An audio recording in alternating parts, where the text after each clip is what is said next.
और दोस्तों, आप इस बात को समझें कि हमारा कार्यक्रम का एक लाइन बहुत ही महत्वपूर्ण है, हमारी बिग बुक में लिखी है।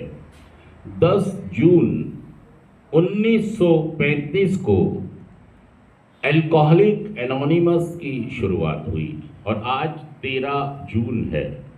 लगभग 90 साल 3 दिन हो गए। जोरदार तालियां एक की शुरुआत करने के लिए और इस कार्यक्रम को सब तक पहुंचाने के लिए। आपको पता थी ये बात कि 10 जून 1935 को अल्कोहलिक एनोनिमस AA जिसको हम कहते हैं, इसकी शुरुआत हुई 10 जून 1935 को। और इसके जो संस्थापक जो फाउंडर मेंबर्स थे, उनका हम आभार प्रकट करते हैं, धन्यवाद, शुक्रिया अदा करते हैं। आप सभी का स्वागत है हमारे इस कार्यक्रम में। और दोस्तों, हमारा ये जो कार्यक्रम है, मेरा मानना ये है, मेरा पर्सनल अनुभव ये कहता है कि दोस्तों, इसके अलावा दूसरा कोई कार्यक्रम है नहीं।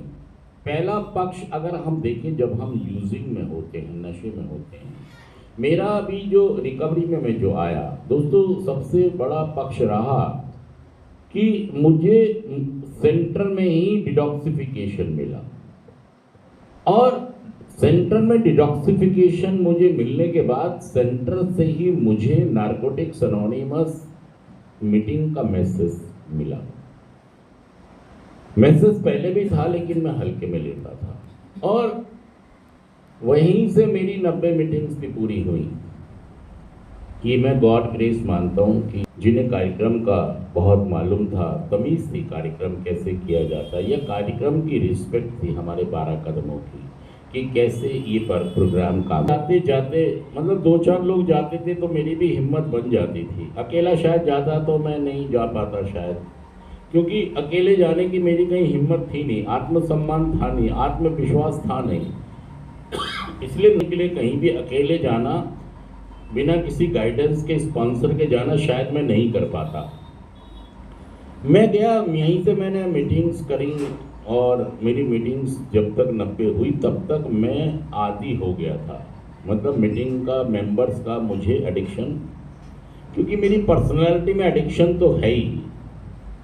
तो मैं मीटिंग्स जब गया सेंटर से, और मैं बिल्कुल, क्योंकि मेरी पर्सनालिटी में एडिक्शन थी, तो धीरे धीरे उस लोगों के साथ, उस माहौल के साथ मैं एडजस्ट हो गया, क्योंकि टूटा हुआ भी था, बिखरा हुआ भी था। हर कीमत पे मुझे नशा मुक्त होना था। और मुझे सेंटर और मीटिंग्स, ये दोनों चीज़ों का मैं बड़ा ग्रेटफुल हूँ। और आज मैं अपने प्रोग्राम का बहुत ग्रेटफुल हूँ, स्पॉन्सर का बहुत ग्रेटफुल हूँ। तो मैं हमेशा जब भी सेंटर में होता हूँ तो इस बात की बड़ी विरोध करता हूँ कि जब मैं दीनदयाल में जाता था अपनी दवाइयाँ लेने, एम्स का वहाँ पर चलता था प्रोग्राम, और वो बहुत सारी दवाइयाँ देते थे। अब देखिए, मैं ये बात इसलिए कर रहा हूँ कि बहुत सारे लोग कहते हैं नहीं, मैं नशा मुक्ति में नहीं रहना चाहता, मैं बाहर रह के दवाई खा के ठीक हो जाऊंगा।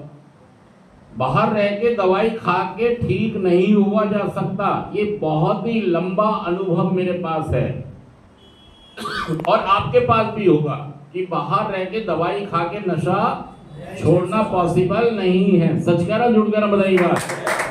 तो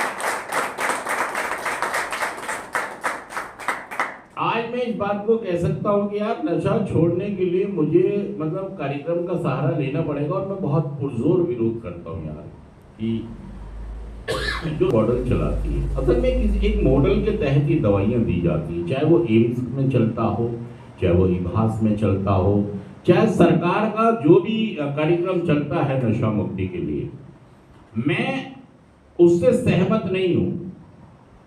मैं सहमत इसलिए नहीं हूं क्योंकि आज लोग दवाइयां लाते हैं, वहां से एडनॉक की दवाइयां लाते हैं और आधी दवाइयां खाते हैं और आधी दवाइयां बेच देते हैं। यार, इससे एडिक्ट का कोई फायदा नहीं हो रहा है, इससे एडिक्ट का, और आपने भी यह अनुभव किया होगा, आपने भी देखा होगा वहां पर जाकर, फायदा हुआ नुकसान हुआ? सच कह रहा, झूठ कह रहा?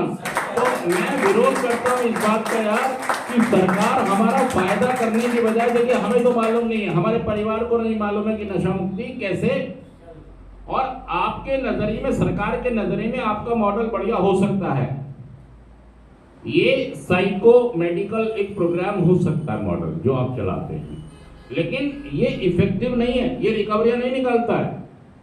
मैं भी बहुत सारे बार इन कार्यक्रम में गया हूं। मैं एम्स में भर्ती हुआ, दीनदयाल में हुआ। अभी जितने लोग मेरे पास आते हैं वो बताते हैं पहले दवाइयां दूसरी चलती थी वहां पर, और अभी दवाइयां दूसरी चलती हैं। तो जितने भी लोग एम्स में जाते हैं दवाई लेने, गाजियाबाद या दूसरे सरकारी दवाइयां जहां नशे के लिए मिलती हैं, दोस्तों मैं 2-4 उदाहरण आपको दिखाऊंगा यहाँ पर कि जो लोग वहां पर अपने इलाज के लिए गए, लेकिन वहां से दवाई लेके उन्होंने दवाइयां खाई भी और बेची भी, और जो दवाइयां बेची सरकारी ढांचे से जो भी नशा मुक्ति केंद्र चलते हैं और उनकी जो दवाइयां लेके आते हैं, आधी दवाइयां बेच देते हैं, आधी खा लेते हैं, और जो आधी से पैसे आते हैं उनकी फिर वो नशा कर लेते हैं।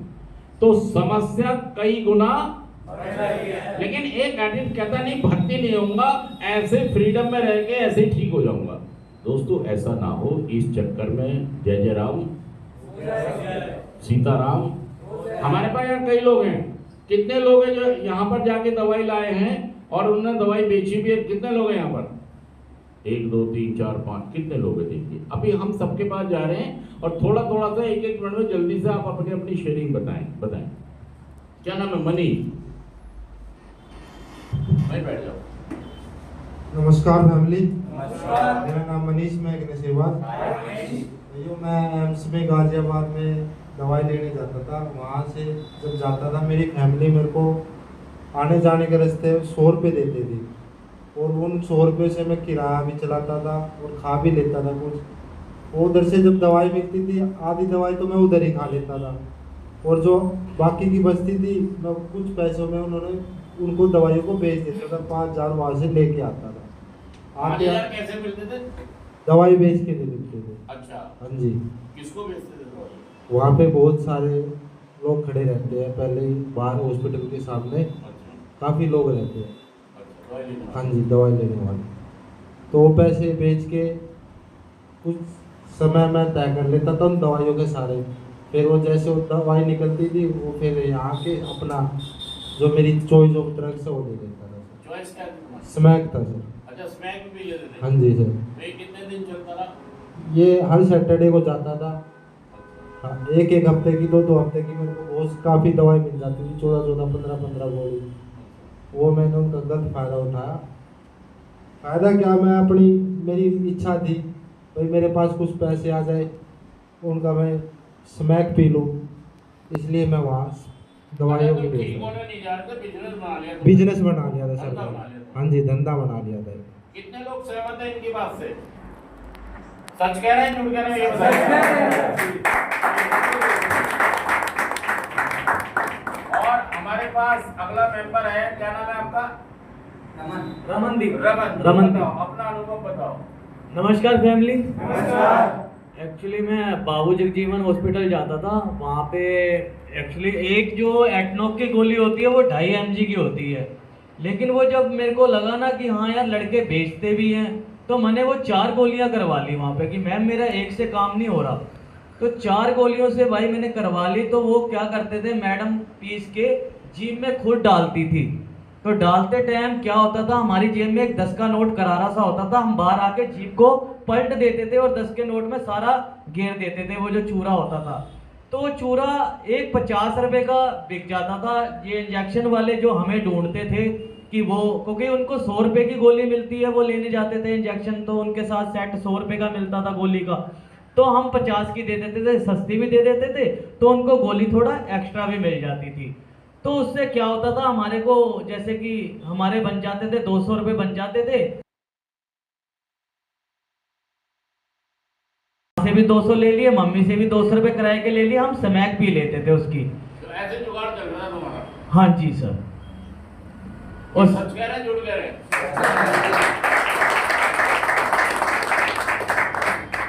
इनको दे दो। नमस्कार फैमिली। नमस्कार।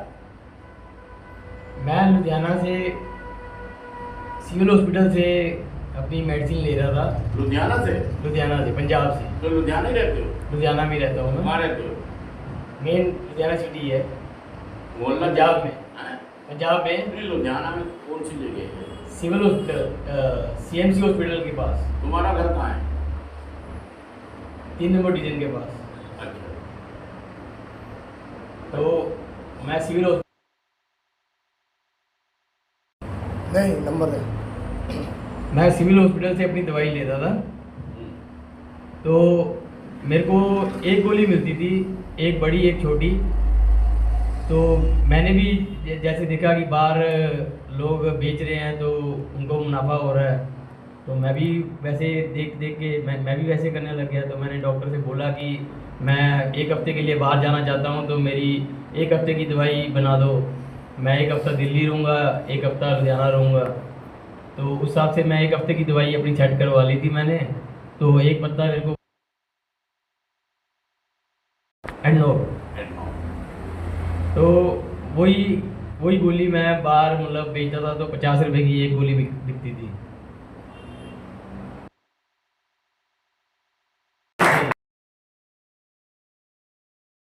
और दोस्तों, एक बार आप सभी का फिर स्वागत है हमारे इस सेशन में। और दोस्तों, मैं ये कह रहा हूँ कि मेरा जो रंग रूप था, जो मेरी पर्सनैलिटी थी, व्यक्तित्व था, वो सारा खत्म हो गया। और एक शायर ने एक बार कहा भी था कि मेरा रंग रूप बिगड़ गया, मेरा यार मुझसे बिछड़ गया। और दोस्तों देखिए, दोस्त का मतलब होता है जो मेरा एक हमदर्द है। मेरे पापा भी मेरे दोस्त हो सकते हैं, मेरी मम्मी भी मेरी दोस्त हो सकती है, मेरी बहन भी मेरी दोस्त हो सकती है, मेरे दोस्त भी मेरे दोस्त हो सकते हैं। और दोस्त जो मेरे दिल की बात को समझता हो, जिससे मैं अपने दिल की बात को कह सकता हूँ। दोस्त जो मेरा हमदर्द है, जो मेरे दर्द को समझता है। दोस्त जो मुझे एक अच्छी राह पर चलने का, तो कहता है मेरा रंग रूप भी बिगड़ गया और मेरा दोस्त भी मुझसे बिछड़ गया, और मैं अब किसी की आंख का नूर भी नहीं हूँ, किसी के दिल का करार भी नहीं हूँ। इसी शायर ने, बहादुर शाह जफर ने ये लाइनें लिखी थी, और वो 2 लाइनें ऐसे थी। मेरा रंग रूप बिगड़ गया, मेरा यार मुझसे बिछड़ गया, जो मन खिज़ां से उजड़ गया, मैं उसी की फसल बहार हूँ, न किसी की